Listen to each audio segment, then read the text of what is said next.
রাজধানীর river care হসপিটালে ভর্তি রয়েছেন বেগম খালেদা জিয়া। গতকালকে আহমেদ আজম খান জানিয়েছিলেন যে ম্যাডামের অবস্থা খুবই সংকটাপন্ন এবং ক্রিটিক্যাল।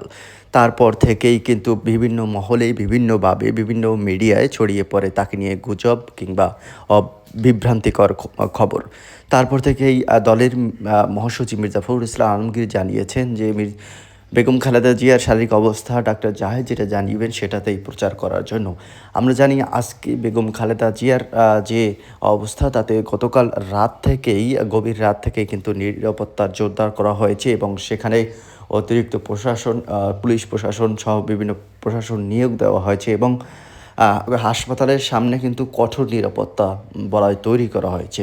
গতকাল রাতেই মির্জা ফখরুল ইসলাম আলমগীর হাসপাতালে ছুটে যান এবং সালাউদ্দিন আহমেদ সংবাদ সম্মেলনে তিনি বলেছেন যে তারেক রহমানের দেশে আসার বিষয়ে প্রক্রিয়া চলছে।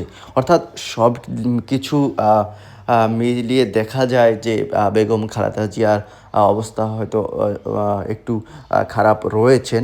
কিন্তু আমরা সেটি আর খোলাসা করতে আপনাদেরকে পারছি না। কারণ দল কিংবা ডাক্তারদের পক্ষ থেকে তেমন করে এখন পর্যন্ত ব্রিফ করা হয়নি। আশা করি